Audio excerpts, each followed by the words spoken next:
Welcome back. Well, on today's episode, I wanted to talk about something that's very basic, since I'm going to be doing this about basic photography. Let's talk about the most basic thing. What kind of camera? In this world of digital cameras, there's at least 3 different basic kinds, and as to which one you want or need, it's going to depend on what you want to do with it. This is a key question you need to ask yourself. First off, what do I want to do with my camera? And then once you answer that question, you got to figure out which kind of camera will do that for you. So I'll give you the basic 3 that's very important to consider when you decide to pick which camera you want. I'm not going to say brands. I'm not going to say particularly which brand. Me personally, I go with Canon, but there's Canon, Nikon, Sony, whatever. The point is, whatever brand you choose is the brand you choose. It's a very personal issue. There are some people that are one school as opposed to another, so it's very different. So which brand you choose, it's whatever. It's up to you. But as far as the 3 brands, there's the point and shoot, there's a ZLR, and there's an SLR. So the difference is very simple. The point and shoot camera is exactly what it says. You point it and shoot it. Now you do have some minor versatility to it. I mean, they give you some fun filters you can use. You can do white balance, which is important, especially if you're going to be doing outside pictures as opposed to inside pictures with the regular light. And if you know anything about regular tungsten lighting, it is yellow. So it could change the whole look of the picture, so that's what the white balance is for. Usually it's auto flash. You can turn the flash on and off, but basically that's about it. I mean, you're talking about very basic features. Now, advantages to a point and shoot: compactability. You can carry this with you everywhere. I always have a point and shoot on my side. It's in a little pouch. I got it at Walmart for really cheap, like about $5, something like that. But you can hang it on your belt, have it with you everywhere you go.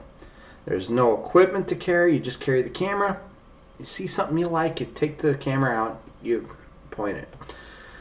The biggest disadvantage, and this is enormous, is if you want to zoom. There's 2 different kinds of zoom on a point and shoot camera. There's digital zoom and optical zoom.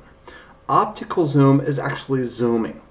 So you might have 3 times optical zoom or whatever.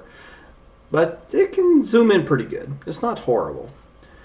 However, if you want to go further, you then have to go into digital zoom. And digital zoom is where the problem is.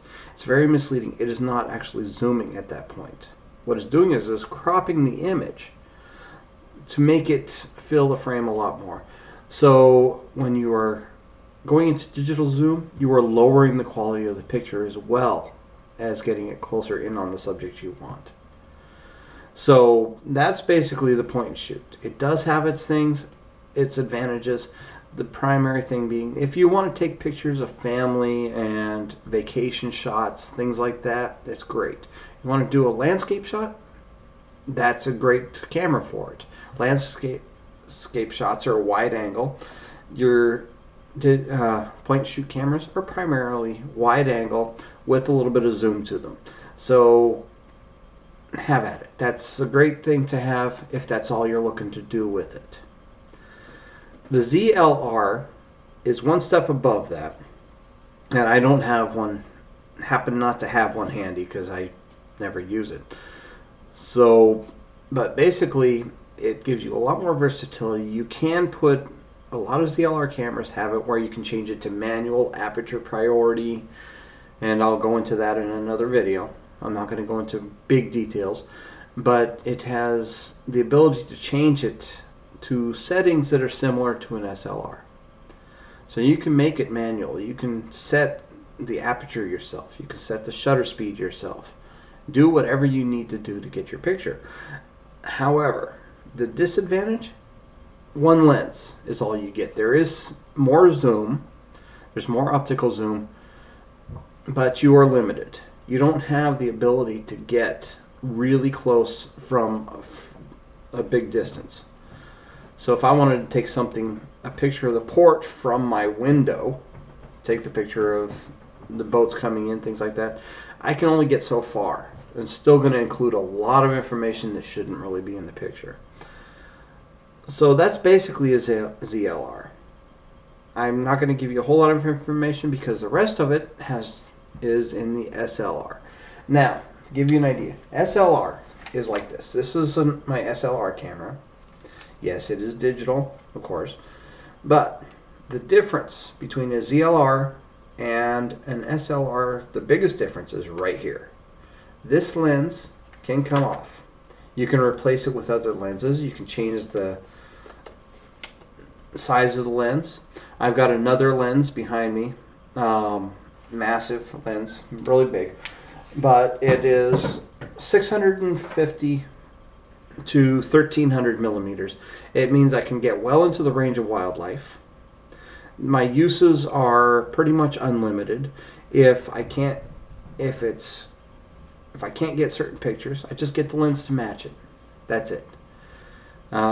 It does a great job. You can do anything with it. You can go manual, you can go aperture priority, shutter priority, all of those. You can do everything with it. You can set the flash to go off. The camera I have here does do video, ranked very highly on the video range. So yeah, you're pretty much versatile to do anything you want to with an SLR. You don't have to worry about the constraints of one lens. You can change it to whatever lens you want. You can either get it from inexpensive to very expensive lenses. And my big lens, strangely enough, only cost me $100 and some. Yeah, it's not the top of the line lens, but it does a great job when you're talking about close-ups. Took pictures of osprey in their nest from the side of the water, and I was able to zoom in close enough to get them doing whatever they do. So that is the 3 different kinds of cameras.